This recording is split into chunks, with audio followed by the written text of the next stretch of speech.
Okay, I've recorded this thing twice, and in the end it was all a big fucking mess. This is a subject that strikes a chord in me, personally, and I can't help getting rattled and emotional about it. So am I being a loser for playing games? Yeah, absolutely. I could do all sorts of things instead of playing those pesky, immature, stupid video games. I could learn how to better create a web page. I could learn another foreign language. I could get a second job and make more money. I get this shit all the time, and I've been getting it since I can remember myself being interested in computers as a kid.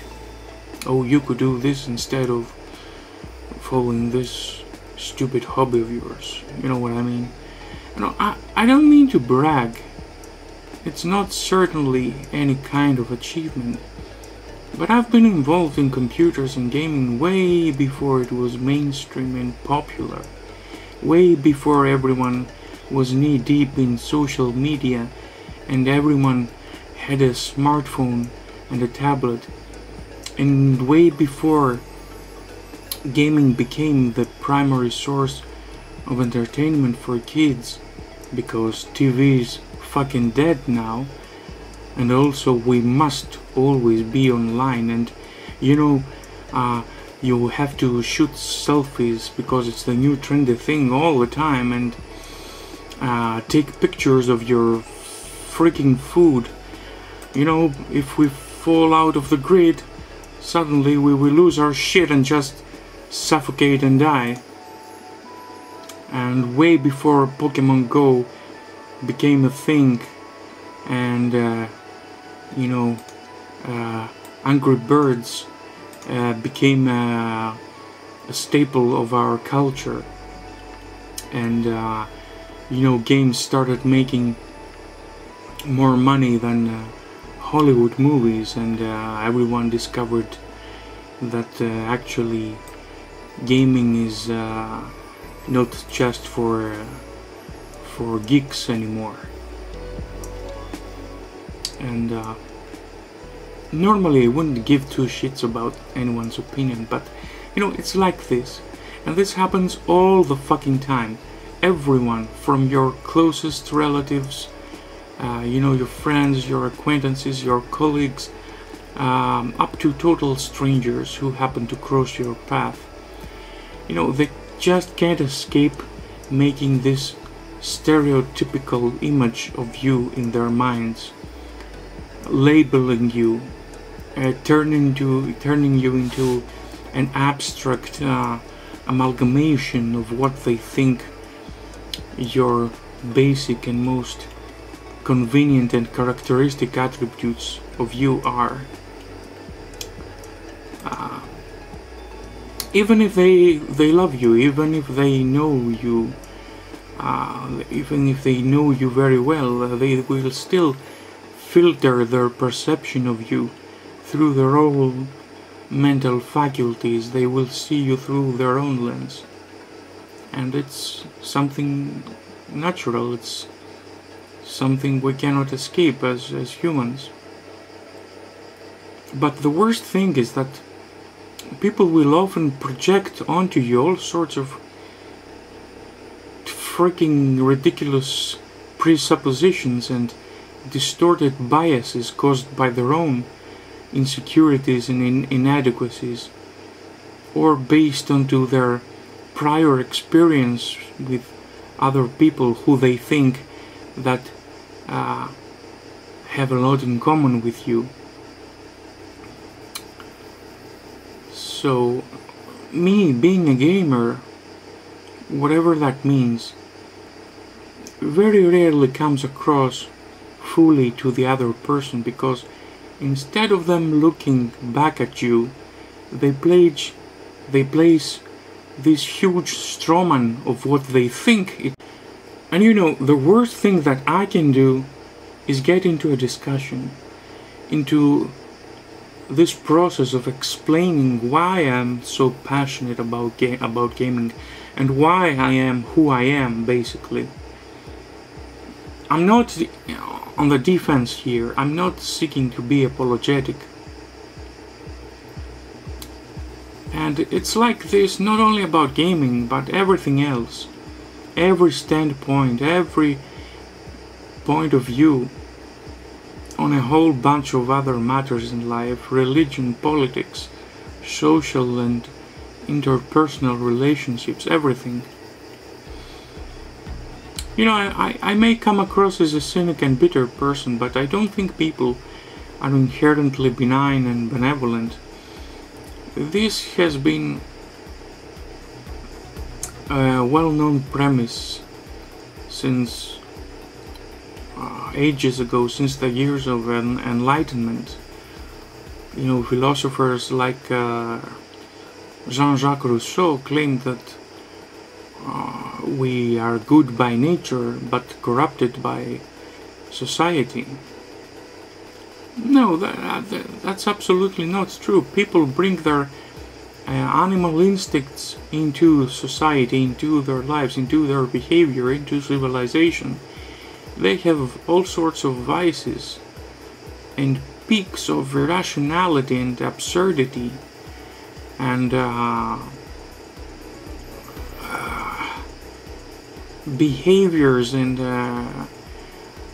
actions, and they channel this irrationality through all sorts of ways onto others and impose themselves onto others. My father died 4 years ago from cancer. I had a very hard relationship with him, which is typical between a father and a son. When we were together most of the time, the tension was so thick you could cut it with a knife. We were locked in a dynamic of father and son relationship, heavily affected by our nature and our genetic disposition. I wanted to surpass my father and proved I could do better than him, and he had this sort of resentment watching me as a younger version of him, experiencing things he couldn't do anymore because of his age, his marital status, and so on. You know, this is not unusual. It happens all the time. And my father would be so critical of me, so judgmental. He would not approve of me spending all of my time with computers and video games.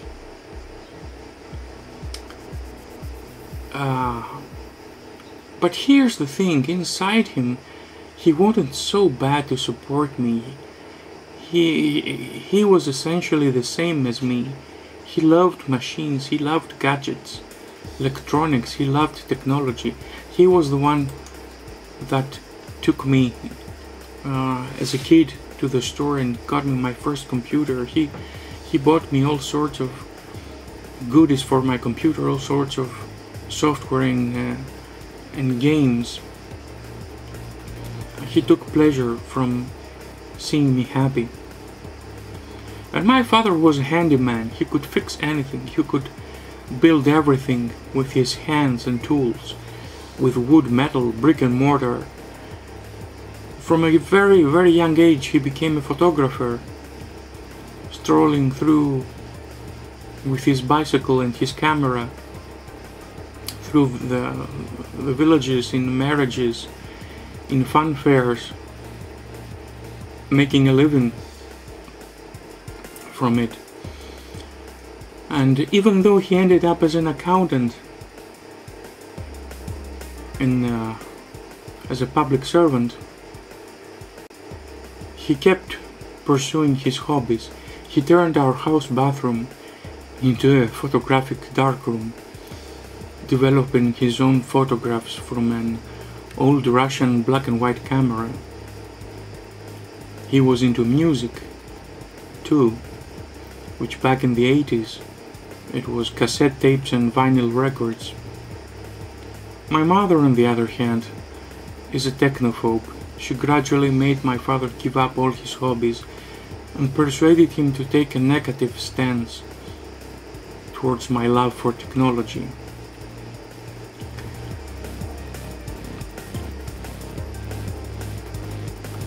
Many years later, when digital cameras, printers and camera phones became abundant, my father was absolutely thrilled to rediscover his old passion for photography.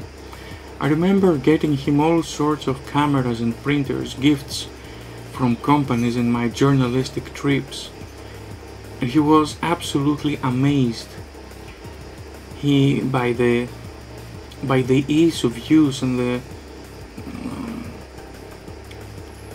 how easy it was for him to snap a picture and after a few minutes see his printouts.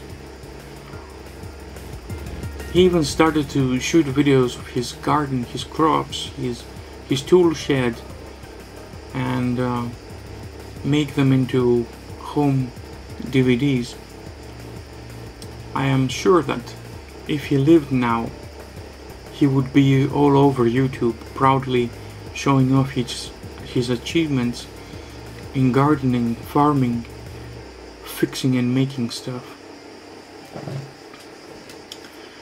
So my father was one of the very few people who ever understood me, because I carry inside me the same kind of passion for technology and creative expression through technology as he did. And still, he of all people would turn on me and give me shit.